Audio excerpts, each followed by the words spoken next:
राम राम दोस्तों। मार्केट एक interesting zone पे आ चुका है, इंटरेस्टिंग लेवल पे आ चुका है। हालांकि अगर आप देखेंगे एक बहुत अच्छा पैटर्न बन रहा है। आपने कप एंड हैंडल पैटर्न के बारे में सुना होगा। अगर यहां से आपको एक ब्रेकआउट मिल जाता है तो पॉजिटिव साइड काफी बेहतरीन मोमेंटम आपको मार्केट में देखने को मिल सकता है। लेकिन हम एक चीज और देख रहे हैं, अगर आप 30 अगस्त पे फोकस करते हैं, फिर 2 सितंबर, 3 सितंबर, 4 सितंबर और 5 सितंबर, इन पे अगर फोकस करते हैं तो आपको एक रेंज मिली है।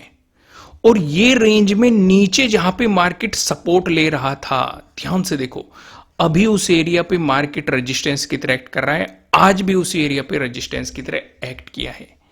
यानी कि जो पहले इंपॉर्टेंट सपोर्ट बना हुआ था ब्रेकडाउन देने के बाद, वो एक इंपॉर्टेंट रेजिस्टेंस के रूप में आपको यहां पे साफ साफ दिखाई दे रहा है। तो हम इस बात को भी इग्नोर नहीं कर सकते। तो अगर यहां से ब्रेकआउट आपको मिलता है, पॉसिबिलिटी है कि आपको पॉजिटिव साइड एक बेहतरीन मोमेंटम मिल जाए। लेकिन अगर मार्केट रेंज में जाना शुरू हो गया तो आप अपनी पोजीशन से एग्जिट जरूर करेंगे, क्योंकि साइडवेज मार्केट में कोई भी मोमेंटम आपको नहीं मिलने का। क्या सिर्फ आज हम यही बातें समझने वाले हैं? नहीं, आज की मार्केट में बहुत सारी चीजें समझने लायक होने वाली हैं। इसलिए अभी वीडियो को लाइक कर दीजिए, कमेंट करके बताइए कि आपको एनालिसिस कैसे लग रहे हैं। नए हो सब्सक्राइब कर लेना। अगर आप ध्यान देंगे, मैं आपको हमेशा एक बात कहता हूं, मैं 5 मिनट के टाइम फ्रेम पे लेके आता हूं आपको। पहले आज के मार्केट का डिस्कशन कर लेते हैं। अगर सपोर्ट जोन पे आपको हैमर मिल जाए, या पिन बार बुलिश कैंडल देखने को मिल जाए, या फिर आपको बुलिश इंगल्फिंग देखने को मिल जाए, तो उस सिचुएशन पे आपको काफी बेहतरीन एक पॉजिटिव मोमेंटम मिलने की पॉसिबिलिटी है। जैसे मैं आपको जल्दी एक सप्लाई और डिमांड जोन पे वीडियो प्रोवाइड कराने वाला हूं। लास्ट वीडियो को आपने काफी पसंद किया, जहां पे मैंने आपको और प्राइस एक्शन समझाने की कोशिश की थी। फिबोनाची से रिलेटेड भी वीडियो प्रोवाइड करूंगा। आज या कल में मैं आपको सप्लाई या डिमांड जोन से रिलेटेड वीडियो वहां पे डिटेल में प्रोवाइड करा दूंगा। यहां पे आप देखेंगे सपोर्ट जोन पे काफी बेहतरीन आपको एक bullish candle, pin bar bullish candle देखने को मिल रही है जी। इस तरह की कैंडल पे क्यों फोकस करवा रहा हूं मैं आपका? क्योंकि यहां पे आपको स्टॉप लॉस बहुत छोटा देने को मिलता है, लेकिन उसके कंपैरेटिवली आपको रिवॉर्ड काफी अच्छा मिल जाता है। जैसे यहां से मार्केट में सप्लाई आई है और यहां से मार्केट ने डिमांड को जनरेट किया है। राउंड लेवल भी है भाई। पिन बार बुलिश कैंडल पे सपोर्ट कहां आगा? सपोर्ट आ गया यहां पे। तो आपके लिए सिंपल सिंपल सा टारगेट क्या हो जाता है? जहां से मार्केट ने सप्लाई जोन क्रिएट किया है, वही आपके लिए एक इंपॉर्टेंट टारगेट हो जाता है। और मार्केट ने आपको सीधे सीधे वन एंड फ्लो में अचीव करा के दिया है। इवन जितने लोगों ने मेरा स्कैल्पिंग वाला कोर्स किया होगा, वो स्कैल्पिंग अपॉर्चुनिटीज भी आपको यहां पे काफी बेहतरीन मिले, और दोनों डायरेक्शन में मिली है। नेगेटिव साइड भी आपको स्कैल्पिंग अपॉर्चुनिटीज काफी अच्छी मिली है, और पॉजिटिव साइड भी आपको स्कैल्पिंग अपॉर्चुनिटीज काफी मिली है, जगह जगह मिली है। तो कर लेना, क्योंकि 75% का ऑफ चल रहा है। आज आखिरी दिन है। कल से ये 75% का ऑफर घटा के 50% कर दिया जाएगा। तो इसलिए इस ऑफर का फायदा उठा लीजिए। लिंक आपको नीचे डिस्क्रिप्शन में मिल जाएगा एप्लीकेशन का। लेकिन अभी हम कुछ और चीजों पे फोकस करने की कोशिश करते हैं। जैसे कि हमने यहाँ पे अभी डिस्कस किया कि आपको एक बहुत अच्छा पैटर्न देखने को मिल रहा है। अगर मार्केट ने इसका ब्रेकआउट दे दिया तो आपको एक पॉजिटिव मोमेंटम देखने को मिल सकता है, बशर्ते मार्केट इस जोन में साइडवेज ना जाए। क्योंकि पहले भी हम 5 दिन लगातार मार्केट को इस जोन पे साइडवेज देख चुके हैं। इसका भी हम बाद में डिस्कशन करेंगे। लेकिन अभी कुछ और चीजें समझने लायक है। आरएसआई हमें क्या बता रहा है?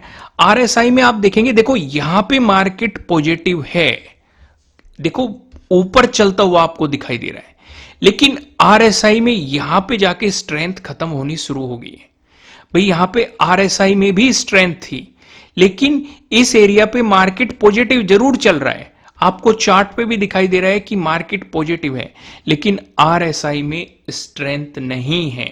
तो अगर स्ट्रेंथ नहीं है तो इसका मतलब प्रोबेबिलिटी ज्यादा बढ़ जाएगी कि मार्केट साइडवेज होने के चांसेस बढ़ जाएंगे। अगर इसने आपको ब्रेकआउट दे दिया 70 का, तो डेफिनेटली अब मार्केट में जो ये पैटर्न बन रहा है कप एंड हैंडल वाला पैटर्न, मार्केट इसका ब्रेकआउट देगा, क्योंकि इस एरिया पे फोकस करो। जब मार्केट में साइडवेज मोमेंटम था, आप आरएसआई को देख सकते हैं, स्ट्रेंथ बिल्कुल भी नहीं थी। ये आपको क्लियर क्लियर बता रहा था कि साइडवेज मार्केट है, कोई अपॉर्चुनिटी नहीं है, कुछ नहीं है, मार्केट से दूर रहो। लेकिन आप लोग समझ नहीं रहे थे या इन चीजों पे आप फोकस नहीं करते हैं। अगर मैं यहाँ पे टाइम फ्रेम चेंज करूं, मैं यहाँ पे 1 आवर का टाइम फ्रेम चेंज करूं, मैंने आपको 1 आवर का टाइम फ्रेम, 4 आवर का time frame, multi time frame analysis video provide की थी, वो आपने काफी पसंद की।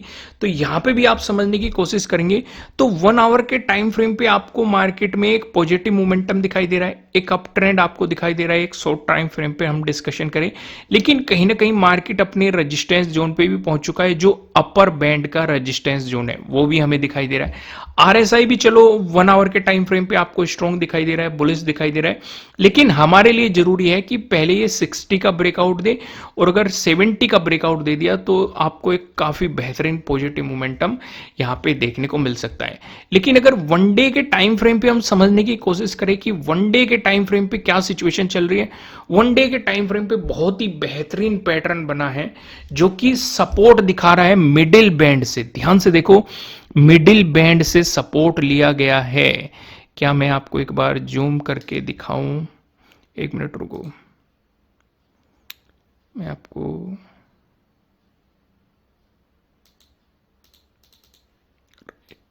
ये देखो, मिडिल बैंड पे हैमर बना है। देखो बाइंग कहां से आई है, मिडिल बैंड पे सपोर्ट की तरह एक्ट करके। क्योंकि मैंने क्या कहा था आपको कि मार्केट ने इसका ब्रेकडाउन दे दिया है, अगर पॉजिटिव मोमेंटम आया ये क्या एक्ट करेगा, रेजिस्टेंस की तरह एक्ट करेगा। लेकिन मार्केट ने इसका भी ब्रेकआउट दे दिया, अगर नेगेटिव मोमेंटम आया तो ये सपोर्ट की तरह एक्ट करेगा। और यहीं से मार्केट में सपोर्ट लेके काफी बेहतरीन बाइंग भी आई है, और सोने पे सुहागे वाली बात थी, राउंड लेवल भी था यहां पे, तो कॉन्फिडेंस थोड़ा और ज्यादा आ जाता है। 5 मिनट के टाइम फ्रेम पे हमने देखा पिन बार बुलिश कैंडल भी थी। अगर आप समझना चाहते हैं कि मैं क्या बात कर रहा हूं, 5 minute time frame, 1 hour time frame, तो इसमें मैंने अभी रिसेंटली आपको मल्टी टाइम फ्रेम एनालिसिस की वीडियो प्रोवाइड की है, जाके देख लेना। इस वीडियो के एंड में भी मैं उस वीडियो को लगा दूंगा, वहां से भी आप जाके देख सकते हैं। जरूर समझना कि हमें मल्टी टाइम फ्रेम एनालिसिस क्यों करना चाहिए। तो ये चीज समझ में आ गया, यानी कि अगर ये पॉजिटिव मोमेंटम आया, ध्यान से देखो, अगला इंपॉर्टेंट लेवल हमारे लिए क्या है, राउंड लेवल के हिसाब से क्या है 52,000, और ये देखो पोलिंजर बैंड के हिसाब से भी अपर बैंड आपका इंपॉर्टेंट रेजिस्टेंस है, और ये भी आपको उस एरिया में दिखाई दे रहा है 52,000 के पास में। अगर मल्टीपल जगह से आपको कंफर्मेशन मिलता है तो कॉन्फिडेंस थोड़ा सा ट्रेड करने का बढ़ जाता है। आइए डिस्कशन को थोड़ा सा आगे बढ़ाते हैं और डिस्कस करते हैं 1 आवर के टाइम फ्रेम पे। 1 आवर के टाइम फ्रेम पे हम फिबोनाची देखेंगे। फिबोनाची भी हमें सेम ही बात बता रहा है, सेम ही डिस्कशन बता रहा है कि हमारे लिए इंपॉर्टेंट लेवल क्या था, 0.5। मैंने आपको कल भी समझाने की कोशिश की थी, यानी कि 51,552। और ये कौन सा जोन है, अभी मैं आपको समझा के आया था, मैं आपको दिखाना चाहूंगा। देखो ये वाला जोन है, ये वाला जोन है, ये वाला जोन है, ये वाला जोन है। यही तो डिस्कशन हम कर रहे थे कि अगर मार्केट ने इस एरिया का ब्रेकआउट दिया, यहां पे साइडवेज जाने की कोशिश करी, यानी कि ये बता रहा है कि इंपॉर्टेंट एरिया ये है फिबोनाची जो आपको बता रहा है। अगर इसका ब्रेकआउट मिला तो फिर आपको मार्केट में एक पॉजिटिव साइड मोमेंटम देखने को मिलेगा।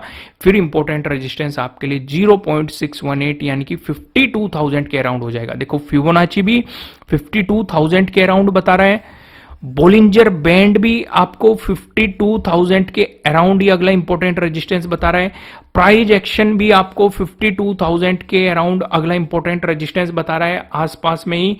और यहां पे आप देखेंगे simple price action, support resistance या डिमांड सप्लाई जोन के बारे में आप जानते हैं, तो वो भी 52,000 के अराउंड आपको अगला important support zone resistance zone बता रहा है।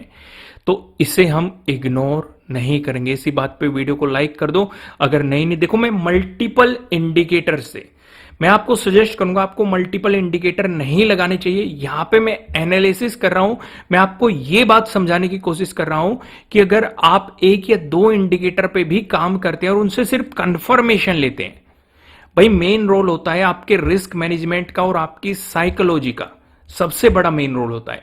लेकिन अगर इंडिकेटर भी आपकी साइकोलॉजी के अकॉर्डिंग ही या आपके रिस्क मैनेजमेंट के अकॉर्डिंग ही, या आपने जो प्राइस एक्शन के अकॉर्डिंग सपोर्ट रेजिस्टेंस या डिमांड सप्लाई जोन को मार्क किया है, वो भी आपको सेम ही चीज बता रहे हैं, तो कॉन्फिडेंस डबल हो जाता है कि हाँ, हम सही डायरेक्शन में बैठे हैं, या हमने सही जगह स्टॉप लॉस लगा रखा है, या हमने सही टारगेट डिसाइड कर रखा है।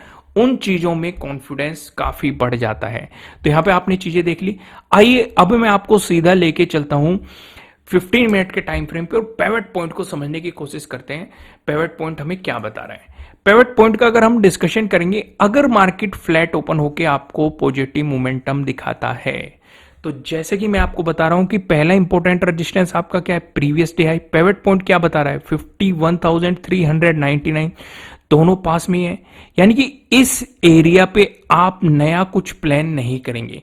हाँ, अगर आप पहले से बने हुए आप स्कैल्पिंग कर रहे हैं तो आपके लिए पहला इंपॉर्टेंट रेजिस्टेंस एरिया इस जोन में हो जाएगा। अगर मार्केट ने इसका ब्रेकआउट दिया, अगर दूसरे इंपॉर्टेंट रेजिस्टेंस की बात करें, ये 51,594 पे हो सकता है। अगर इसका भी ब्रेकआउट मिला, तीसरे इंपॉर्टेंट रेजिस्टेंस की बात करें दोस्तों, इसका डिस्कशन करने से पहले मैं आपको ये बता दूं, ये आपके लिए किसी भी तरह का ना तो कोई बाय रिकमेंडेशन है, ना ही कोई सेलिंग रिकमेंडेशन है। ये जस्ट एजुकेशनल पर्पज से बनाई गई एनालिसिस वीडियो है। इन्वेस्ट करने से पहले आपको अपनी रिसर्च करनी है, अपने इन्वेस्टर की सलाह लेनी है, क्योंकि प्रॉफिट भी आपका होने वाला है, लॉस की जिम्मेदारी भी आपको अपने आप लेनी है। अगर हम तीसरे इंपॉर्टेंट रेजिस्टेंस की बात करें, ये 51,875 पे हो सकता है। वहीं पे अगर बैंक निफ्टी में आपको एक नेगेटिव मोमेंटम देखने को मिलता है, उस सिचुएशन पे जो आपको पहला सपोर्ट दिखाई दे रहा है, ये 50,049 पे दिखाई दे रहा है, और यहीं पे राउंड लेवल भी है 51,000 का, जहां पे आज मार्केट जिस एरिया पे सपोर्ट लेके गया, मैंने आपको एक पिन बार बुलिश कैंडल भी दिखाई, बहुत ही छोटा सा स्टॉप लॉस था, लेकिन मोमेंटम काफी अच्छा था। और मैंने आपको यहाँ पे सप्लाई और डिमांड जोन के बारे में बताया। जल्दी मैं आपको वीडियो भी प्रोवाइड कराऊंगा। कोशिश मैं ये करूंगा कि आज प्रोवाइड करा दूं सप्लाई डिमांड जोन की। अगर आज नहीं आई तो कल आपको डेफिनेटली सप्लाई और डिमांड जोन से रिलेटेड वीडियो मिल जाएगी। वहीं पे अगर मार्केट ने इसका ब्रेकडाउन दिया, अगर दूसरे सपोर्ट की बात करें, ये 50,893 पे पॉसिबिलिटी हो सकती है, इसका भी ब्रेकडाउन मिला। तीसरे इंपॉर्टेंट सपोर्ट की बात करें, ये 50,681 पे आपके लिए तीसरे इंपॉर्टेंट सपोर्ट की पॉसिबिलिटी हो सकती है। लेकिन अगर गैप अप ओपनिंग का सिनेरियो क्रिएट होता है, जैसे कि हम देख रहे हैं कि मार्केट इस एरिया पे पहले सपोर्ट ले रहा था, अब रिजेक्शन ले रहा है, वो चीज हमें दिखाई दे रही है। इसी एरिया पे आपका प्रीवियस डे हाई भी हो चुका है, यानी कि मार्केट में यहां से रिजेक्शन आया है। अगर मार्केट गैप अप ओपनिंग देता है, उससे पहले एक चीज और समझ लो, अगर आप आज के एनालिसिस पे ध्यान देंगे, लॉजिक पे ध्यान देंगे, आज भी गैप अप ओपनिंग मिली, लेकिन यहां से सप्लाई मार्केट में आ गई, जिस वजह से आपको मार्केट में एक नेगेटिव मोमेंटम या एक गिरावट देखने को मिल गई, जो कि पहले एक मजबूत रेजिस्टेंस बैठा हुआ था। यानी कि इस एरिया पे कहीं ना कहीं सेलर्स मौजूद है। अगर गैप अप ओपनिंग मिली और मार्केट 51,399 का ब्रेकआउट दे देता है, फॉलोअर कैंडल मिलती है, तो आपको पॉजिटिव साइड मोमेंटम मिलने की पॉसिबिलिटी ज्यादा बढ़ जाएगी। लेकिन अगर मार्केट यहां से फिर से मार्केट को सप्लाई मिलती है और मार्केट में गिरावट की होनी शुरू हो जाती है, तो आप प्रीवियस डे क्लोजिंग से नीचे मार्केट को आने देंगे, फिर आपका इंपॉर्टेंट सपोर्ट एरिया इसी जोन में हो जाएगा 51,000 के अराउंड। लेकिन अगर मार्केट ने दे दी आपको गैप डाउन ओपनिंग, उस सिचुएशन पे क्या करेंगे? तो हम ये समझेंगे कि मार्केट ने पहले गैप अप ओपनिंग दी थी, रिजेक्शन ले लिया, यानी कि मार्केट में सप्लाई आ गई, फिर से मार्केट ने इसी एरिया पे जाके फिर से रिजेक्शन ले लिया। अगर गैप डाउन ओपनिंग मिल गई, तो हम जो ये पिछला सपोर्ट जोन है, इस पे पूरा फोकस कर देंगे। अगर इससे नीचे मार्केट चलना शुरू हो जाता है, तो इसका मतलब मार्केट में एक नेगेटिव मोमेंटम कंटिन्यू होगा इस एरिया पे, यानी कि 51,000 के अराउंड आपके लिए इंपॉर्टेंट सपोर्ट बन जाएगा। लेकिन अगर गैप डाउन ओपन होकर मार्केट पॉजिटिव चलना शुरू हो जाता है, तो पॉजिटिव एक बात ध्यान रखना, ऊपर जब तक इस एरिया का ब्रेकआउट नहीं मिलता 51,399, कोई बड़ी अपॉर्चुनिटी नहीं है, क्योंकि ऊपर जाते समय प्रीवियस डे क्लोजिंग रेजिस्टेंस की तरह एक्ट करेगा, प्रीवियस डे हाई रेजिस्टेंस की तरह एक्ट करेगा, और फिर ये रेजिस्टेंस है 51,399। दोस्तों लास्ट में मैं आपको फिर से बता दूं, जो 75% का ऑफ चल रहा था, आज लास्ट डे है, कल से मैं इसे 50% कर दूंगा। तो इसलिए अगर आप अपनी लर्निंग को स्ट्रॉन्ग करना चाहते हैं, तो नीचे डिस्क्रिप्शन में आपको एप्लीकेशन का लिंक मिल जाएगा, आप जाके इसका बेनिफिट उठा सकते हैं। फिर मिलेंगे किसी नेक्स्ट वीडियो में, तब तक के लिए राम राम।